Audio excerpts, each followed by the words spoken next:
গঙ্গার বুকে দাঁড়িয়ে আছে এক প্রাচীন জনপদ, যার ইতিহাস শুধু মধ্যযুগ নয়, ছুঁয়ে যায় মহাভারতের যুগকেও।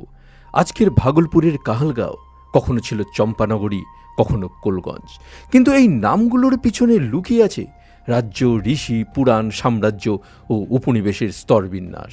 আজ আমরা চলেছি সেই ইতিহাসের সন্ধানে। झूमे सजनी ढलती ढलती रात माँ, झूमे रे झूमे सजनी ढलती ढलती रात माँ, काजल बिंदिया लगा के झूमे ढलती रात माँ। ঝাড়খণ্ডের ঐতিহাসিক তেলিয়াগুড়ি দুর্গ দেখা শেষ করে যখন আমরা বাইক স্টার্ট দিলাম, তখনও জানতাম না সামনের কতটা ধুলোমাখা আর রোমাঞ্চকর পথ আমাদের জন্য অপেক্ষা করছে। গন্তব্য বিহারের ভাগলপুরের কাহালগাঁও। এটি এমন এক জায়গা যার পরতে পরতে জড়িয়ে আছে পৌরাণিক আর ঐতিহাসিক সব নানা কাহিনী।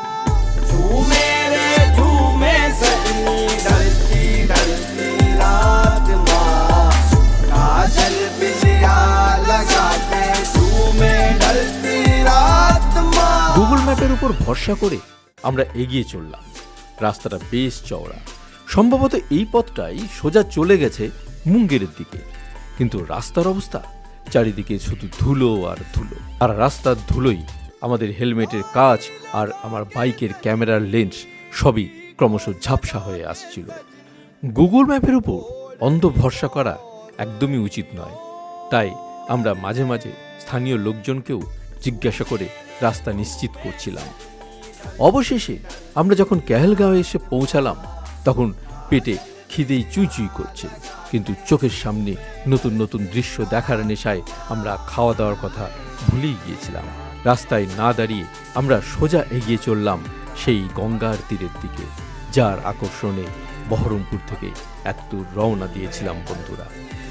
অবশেষে যখন গঙ্গার পাড়ে পৌঁছালাম, সব ক্লান্তি যেন এক নিমেষে ধুয়ে গেল। গঙ্গার সেই বিশাল রূপ আর শান্ত পরিবেশ আমাদের মুগ্ধ করে দিল। দূর থেকে দেখতে পেলাম গঙ্গার মাঝে সেই ছোট্ট ছোট্ট দ্বীপের মতো অংশগুলি। কাহালগাঁওয়ের এই গঙ্গার সৌন্দর্য সত্যিই অসাধারণ, যা বহু পর্যটককে আকর্ষণ করে। সূর্য ডুবে আসছিল, সেই দৃশ্য দেখতে দেখতে কেমন যেন সম্মোহিত হয়ে পড়েছিলাম। কিছুক্ষণ সেই স্নিগ্ধতা উপভোগ করার পর আমরা কাছেরই একটি হোটেলে গিয়ে উঠলাম। সুপ্রভাত বিহার থেকে। বিহারের কাহালগাঁয়ে সকালটা যেন অন্যরকম। মানুষ এখনও ঘুম থেকে ওঠেনি, সকাল 6টা বাজে এখন। আর আমরা চলেছি নৌকো বিহার করতে, একটা দারুণ জায়গা। কালকে রাতে আমরা এসে পৌঁছেছি, রাত্রিক না বিকেল বিকেলে এসে পৌঁছে হোটেলে থাকলাম। হোটেল থেকে বেরিয়ে এলাম, আপনারা দেখলেন সেই হোটেলটা। আর দেখা যাক কিছু ভালো কিছু আপনাদের দেখাতে পারি কিনা। বিরাট গঙ্গা, যার এপার ওপার প্রায় দেখাই যায় না। আর এখন একটু কুয়াশা আছে, ওই জন্য খুবই সাদা সাদা লাগছে। আমরা নৌকায় চাপবো, নৌকায় চেপে আমরা যাবো ওপারে। ফাইনালি একটা নৌকার সাথে কথা হলো, 100 টাকা করে এখানে রেট, কিন্তু যেহেতু সকালে আমরা এখন খুব সকাল, ওর অন্য কোনো খদ্দের নেই, বাধ্য হয়ে একটু বেশি চাইছে। 500 চাইছিল, আপাতত 300-তে রাজি হয়েছে। এই হলো বোটগুলো, এরা পার হেড 100 টাকা করেই নেয়, কিন্তু এখন সকালবেলা 7টাও বাজেনি, তাই উনি বললেন যে এত বড় নৌকো নিয়ে যাব, একটু বেশি দিতে হবে। তা আমরা 200 জায়গায় 300 দিচ্ছি, দুজন আছি। তো এই হলো আপাতত। আবার আমরা নৌকায় উঠবো, এই আমাদের নৌকা। তো একটা বেশ অন্যরকম রোমাঞ্চকর একটা অভিজ্ঞতা। দুজনকে নিয়ে নৌকো আমাদের যাত্রা শুরু করছে। আমার পিছনে আপনারা দেখতে পাচ্ছেন সেই ছোট ছোট দ্বীপ বা টিলা আর সমুদ্র সম গঙ্গা। একটা দুর্দান্ত রোমাঞ্চকর অনুভূতি হতে চলেছে।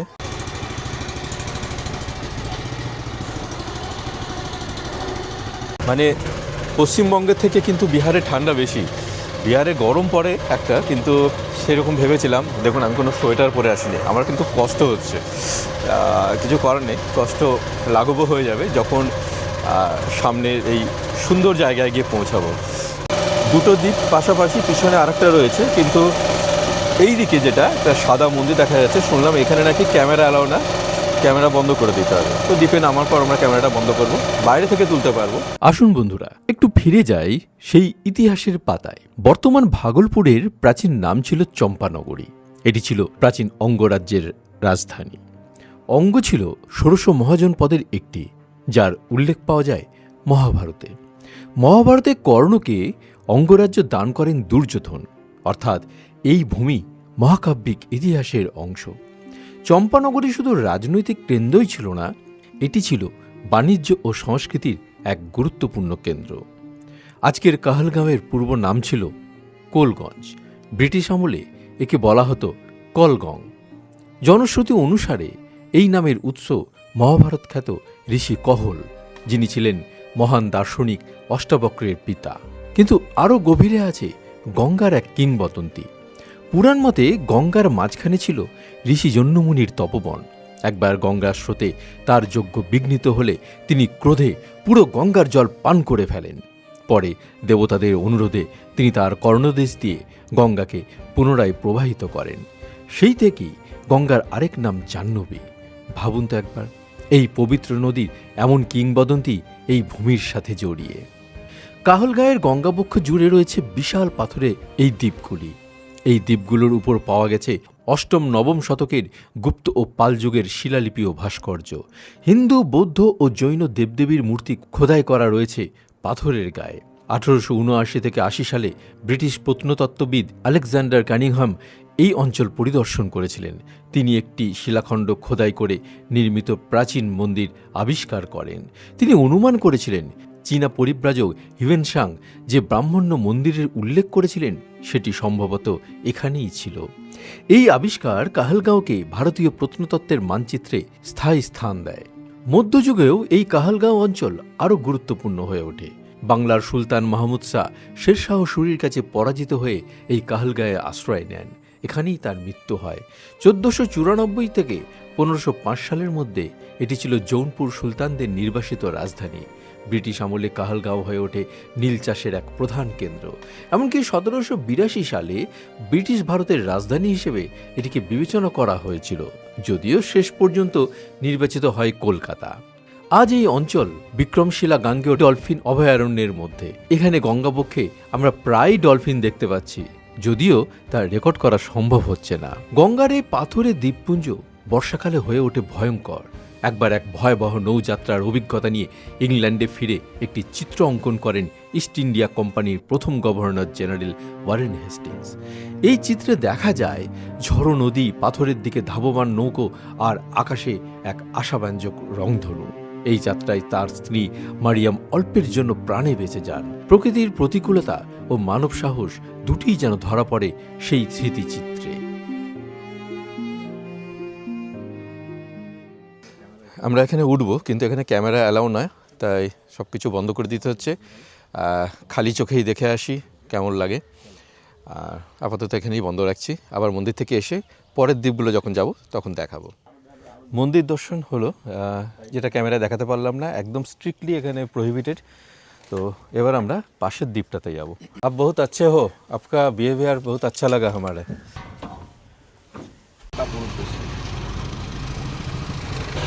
এই যে টিলাটা, এই শান্তিধাম, এই শান্তিধাম ছেড়ে আমরা এবার বেরিয়ে চললাম পাশের টিলা।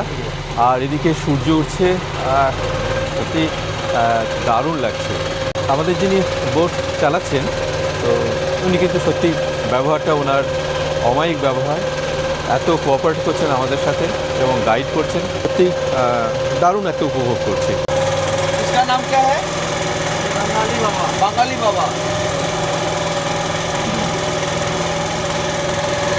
এটা বাঙালি বাবা।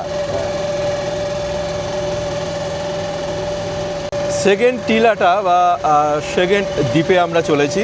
এই দ্বীপটার নাম বাঙালি বাবা। বাঙালি বাবা বললো না? হ্যাঁ, এই দ্বীপটার নাম বাঙালি বাবা। বাঙালি মহারাজ এখানে কোনো একজন বাঙালি মহারাজ এখানে ছিলেন, সাধু বাবা। তো আমরা এখানে উঠবো। এখানে শুনলাম ক্যামেরা অ্যালাউ আছে, অসুবিধা নেই। ভেতরটা আবার দেখাতে পারবো। ভেতরটা কিন্তু খুব সুন্দর, যেটা আগের মন্দিরেও দারুণ লাগছিল, পাহাড়ের মধ্যে মন্দির তৈরি করা। আর এটা অ্যালাউ হলে এবার আপনাদেরকে দেখাতে পারবো পুরো জায়গাটা। জল দেখেছেন কেমন স্থির, কোনো স্রোত নেই। একদম শান্ত।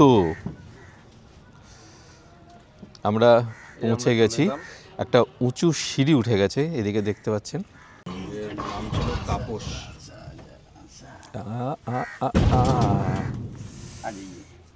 লাগা কি অপূর্ব একটা দৃশ্য দেখুন। আমরা সেকেন্ড যে দ্বীপটা, সেই দ্বীপে আমরা এসে পৌঁছেছি। আর দ্বীপের পরিবেশ মন ভালো করে দিচ্ছে। রাতে ভালো ঘুম হয়নি, কিন্তু একটা যেন এক্সট্রা এনার্জি পাচ্ছি এখানে ঘুরতে এসে।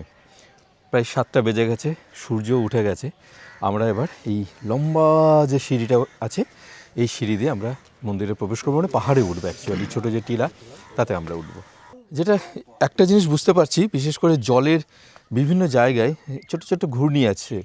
ঘূর্ণি মানে হয়তো নিচে এই যে পাহাড়ের যে টুকরো, আমরা যে উঁচু অংশগুলো হয়তো জলের উপরে জেগে আছে, তলায় হয়তো গভীরে, এটা প্রত্যেকটার সঙ্গে হয়তো কানেকশন আছে। প্রত্যেকটা এই পাহাড়ের চূড়া, এই চূড়াগুলোই বেরিয়ে আছে, ওই জন্য একদম মনে হচ্ছে দ্বীপ। আর জলগুলো যদি আমরা দেখি না, জলে একদম পুরো জলটা ঘুরছে পুরোপুরি। দেখুন এখানে আর একটা বৈশিষ্ট্য দেখতে পেলাম, প্রচুর হাতে টানা নৌকো, ওই যে বিশাল দিঘির মতো, মানে স্রোত নেই তো, হাতে দাঁড় টেনে টেনে প্রচুর নৌকো চলছে এখানে। স্পিডবোট কিছু কিছু মোটর চালিত বোট এখানে আছে, কিন্তু হাতে টানা নৌকো কিন্তু প্রচুর আছে, আমরা দেখতে পাচ্ছি। দেখুন এই দিক দিয়ে সিঁড়ি উঠে গেছে, পাহাড় একদম, পাহাড়ের যে মাথা, সেখানে একটা স্ট্রাকচার দেখছি, হয়তো কোনো সময় এটা তৈরি করার চেষ্টা করা হয়েছিল, এখন পরিত্যক্ত। কি বিরাট বিরাট পাথর! বীরভূমের মামা ভাগ্নে পাহাড়ে আমি দেখেছিলাম বিশাল আকারের পাথর, আর এখানে এসে দেখতে পাচ্ছি এক একটা পাথর মারাত্মক বড়, মারাত্মক বড়। দেখুন আপনারা, এই যে পাথর, একটাই পাথর, উপর থেকে নিচ অবধি একটাই পাথর, বিশাল আকারের পাথর। আর এই পাথরের গাবে এই ঘর বাড়িগুলো তৈরি হয়েছে। একটু সাবধানে হাঁটতে হচ্ছে, পা হড়কে গেলেই একেবারে জলে, তাই সাবধান। এখানে আর যাওয়ার উপায় নেই। এখানে যে সিঁড়িটা ছিল, সেটা, এখানে একটা ছোট্ট ঘর আছে, দোতলা, এই পর্যন্ত। পাহাড়ে ওঠার মতো নেই, তবে নিশ্চয়ই সিঁড়ি আছে, কিন্তু এখানে যে দরজাটা রয়েছে, দরজাটা বন্ধ, মানে এর বেশি আমরা উঠতে পারবো না। আর এই উপর থেকে আর একবার আপনাদের দেখিয়ে দিই, দেখুন উপর থেকে আর একবার আপনাদের দেখিয়ে দিই, কি অপূর্ব। আমার তো বারবার মুখ দিয়ে সমুদ্র বেরিয়ে যাচ্ছে, কিন্তু এটা গঙ্গা, গঙ্গার অপরূপ শোভা আপনারা দেখতে পাচ্ছেন। এবার আমরা নিচে নামবো। এইভাবে সিঁড়ি করে দেওয়া আছে, কিন্তু গেট বন্ধ। ভবিষ্যতে হয়তো এখানে আরেকটা কিছু হবে, মন্দির বা অন্য কিছু, একদম পাহাড়ের মাথায় কনস্ট্রাকশনের কাজ চলছে। দেখুন ঠিক এই রকমই কিন্তু আগের যে মন্দিরটা এই রকমই ছিল, কিন্তু ওখানে কেন যে রেস্ট্রিকশন, সেটা আমার মাথায় ঢুকলো না। এই পাথরের, এই পাহাড়ের মতোই কিন্তু আগের যে দ্বীপটায় আমরা ঘুরেছিলাম, একদম সেম, কিন্তু একটু ঝাঁ চকচকে ওখানে ব্যাপার রয়েছে। ওখানে প্রচুর পরিমাণে মেনটেন্যান্স হয়, এবং যেভাবে সাজানো, আর জানি না কোনো কারণে হয়তো সেখানে ছবি তোলা বারণ, কিছু রেস্ট্রিকশন ওখানে আছে, আর কিন্তু একই রকম, সেই এরকমই বড় বড় পাথর, তার মধ্যে মন্দিরটা করা, এবং প্রচুর লোক ওখানে কাজ করছেন, কেউ ধুচ্ছেন, কেউ পরিষ্কার করছেন, কেউ পাহারা দিচ্ছেন, কেউ যাতে ক্যামেরা অন না করতে পারে। আমরা তো ক্যামেরা খুলে পুরো ঢুকিয়ে দিলাম ভেতরে, পকেটে, মোবাইলও পকেটে ঢুকিয়ে দিয়েছিলাম। তো যাই হোক, এখানে কিন্তু খুব শান্তিতে ভিডিওটা করতে পারলাম। আর যে পাহাড় এখানে দেখলেন, একদম হুবহু ওই পাহাড়টাও সেম, শুধু মাঝখানে যে এই যে বাঁদিকে যে পাহাড়টা, তো একই রকমই, শুধু ওখানে কনস্ট্রাকশনের কাজটা বেশি, মন্দিরগুলো ভালো হয়েছে সে তুলনায়। এখানে মন্দিরগুলো সবই আন্ডার কনস্ট্রাকশন, এই যে দেখতে পাচ্ছেন, এখানে হয়তো ভবিষ্যতে কিছু হবে।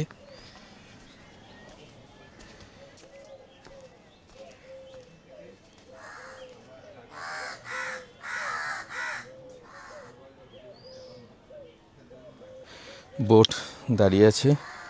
আমার দ্বিতীয় পাহাড় ঘোরা শেষ হয়ে গেল। এবার আমরা 3 নম্বরে, পাশেই রয়েছে ঠিক পিছন দিকেই 3 নম্বর, আমরা সেই 3 নম্বরে যাব। বিহারে এরকম একটা সুন্দর জায়গা আছে, পারলে চলে আসুন। খুব সহজ এখানে আসা। কলকাতা থেকে যারা আসবেন, এখানেই পেহেলগাঁও স্টেশন আছে, আর সেই স্টেশনে নেমেই আপনারা এখানে আসতে পারবেন। হোটেল অ্যাভেলেবেল, গঙ্গার কাছেই, একদম গঙ্গার ধারেই রয়েছে হোটেল, কোনো অসুবিধা নেই। ঠিক আছে, দুটো পাহাড় ঘুরলাম, তো শান্তিধাম ঘুরলাম, বাঙালি বাবা ঘুরলাম, এবার আমরা পাঞ্জাবি বাবা, মানে সত্যি বাঙালি পাঞ্জাবি সবাই মিলেমিশে এখানে একাকার। তো আমরা চললাম, রওনা দিল, আমাদের বোট ছেড়ে দিয়েছে। झूमे रे झूमे सजनी ढलती ढलती रात माँ, झूमे रे झूमे सजनी ढलती ढलती रात माँ, काजल बिंदिया लगा के झूमे ढलती रात माँ, झूमे रे झूमे सजनी ढलती ढलती रात माँ। তবে এখানে এসে একটা কথাই বলবো, হাওয়াই চটি বা রাবারের কিছু পরে আসবেন, জুতো পরে এখানে আসবেন না, কারণ বিভিন্ন মন্দিরের ব্যাপার আছে, কোথাও জুতো খুলতে হতে পারে। যদিও ভিতরে প্রবেশ করার সেরকম খুব একটা সুযোগ নেই, তবুও এমন কিছু পরে আসবেন যাতে স্লিপ না কাটে। দেখুন এবার এই সিঁড়িটা একটু বেশি খাড়া, মানে বেশ খাড়া, আমাদের অনেকটা উঠতে হচ্ছে। আর এপাশেই সূর্য উঠে গেছে অনেকটা, সিঁড়ি অনেক জায়গাতে ভেঙে গেছে, কাত হয়ে গেছে। এই জায়গাটা ভাইব্রেশন হচ্ছে, সাবধানে আসবে। মানে যে সিঁড়িটা সেটা অনেকটা হেলে গেছে, ভেঙে গেছে।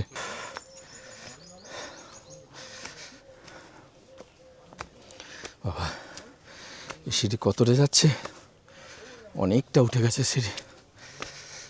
তবে সাবধানে পা না ফেললেই বিপদ। ওই নিচ থেকে চলে আসছে সিঁড়ি একদম উপরে, হাফ ধরে যাচ্ছে। সকালে ঠিকমতো চা পাইনি তখন, আর দুধ চা আমি খাই না, লিকার চাটা পেলাম না, তাই সকালে আজকে চা পড়েনি পেটে, দুটো বিস্কুট খেয়ে বেরিয়ে এসেছি। আর এই যে সিঁড়ি কিন্তু খুব খারাপ, বিপজ্জনক, সাবধানে উঠতে হয়। সে পাথরের সিঁড়ি হোক কি জীবনের সিঁড়ি, হরকে গেলেই সব শেষ। দারুণ লাগছে। কিছু কিছু সিঁড়ি কিন্তু ভাইব্রেশন হচ্ছে, তার মানে বোঝা যাচ্ছে মাটি থেকে আলগা হয়ে গেছে। মাটির সাথে আর ধরে নেই, যে কোনো দিন হয়তো একটা দুর্ঘটনা নিয়ে ভেঙে পড়বে। এই দেখুন, আচ্ছা একটু দেখিয়ে দিই। यहाँ ठंडा पानी उपलब्ध है प्रति बोतल रुपया और 20 रुपया। খুব ভালো। শ্রীমদ্ ভগবত গীতা, এখানে কিছু গীতার বাণী লেখা আছে। চলুন আমরা এবার একটু আশ্রমে যাই। তন্ময়, কেমন লাগছে বলো? দারুণ দারুণ, সকাল সকাল পুরো হার্ট প্রসেস, ব্রিদিং প্রসেস পুরো রিফাইন হচ্ছে আমাদের।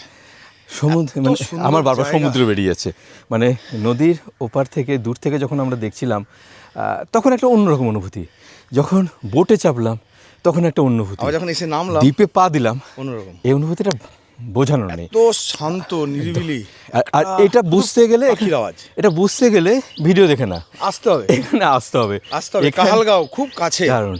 যারা মুর্শিদাবাদ থেকে আছো তারা আজিমগঞ্জ থেকে ট্রেন পাবে, এখানে ধুলিয়ান এক্সপ্রেস, মানে ধুলিয়ান থেকে আসে ট্রেন, একদম কালগাঁও স্টেশনেই নামতে হবে। কাহালগাঁও স্টেশনে নামবে, ওখান থেকে 10 মিনিটের রাস্তা। আর গঙ্গার ধারেই রয়েছে হোটেল, অর্থাৎ ওয়াকিং ডিস্টেন্স। আমরা হেঁটে এসেছি, আমাদের আমরা হোটেল অতিথিতে বাইক আছি। ব্যাগ সব কিছু আমরা রেখেছি, আর হেঁটে মানে হোটেল ঘুরিয়ে ওই বেডরুম বাথরুম কিছু দেখালাম না, কারণ এটা প্রমোটেড ভিডিও না। হ্যাঁ, হোটেলওয়ালা আমাকে কোনো টাকা দেয়নি প্রমোশন করার জন্য, আর সে কারণে এই বিছানা কি আছে ফেসিলিটি তা না, কিন্তু বলবো খারাপ না হোটেলটা ভালো, হোটেলের নিন্দা করবো না। এক রাতের জন্য বেস্ট। এক রাতের জন্য ভালো। রুম সার্ভিস করতে গিয়ে টেলিফোনে তার কাটা, এরকম কিছু সমস্যা আছে, বাথরুমে গিজার নেই বা এরকম কিছু সমস্যা আছে, সমস্যাগুলো দেখালাম না। কিন্তু একটা রাত কাটানোর জন্য খুব খারাপও কিছু না, কারণ এখানে আপনি সেভাবে হোটেল পাবেন না, যেগুলো আছে সেটাও খুব খারাপ না, হোটেল নিতেই পারেন। কলকাতা থেকে হাওড়া থেকে প্রচুর গাড়ি আসে কাহালগাঁও আসার জন্য। মানে আপনারা তো ছুটছেন কাশ্মীরে পেহেলগাঁও দেখার জন্য, হ্যাঁ। একবার বিহারে এসে কাহালগাঁওতে আসুন। কাহালগাঁওতে আসুন, ভালো লাগবে। চলুন আমরা উপরে যাই এবার। দারুণ। এই যে পাঞ্জাবি বাবা, হ্যাঁ সম্ভবত ইনি পাঞ্জাবি বাবা। এই যে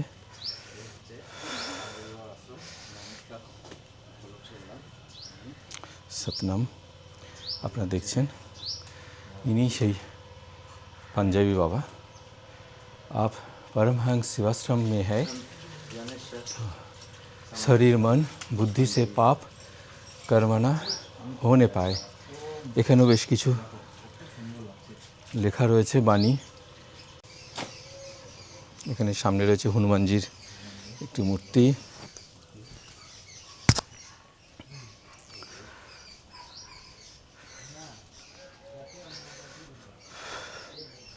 এই যে আপনারা দেখছেন যেটা পাঞ্জাবি বাবা পাহাড়। উঠে একটু উঠি। খুব ঠান্ডা, খুব একদম পিন অফ সাইলেন্স।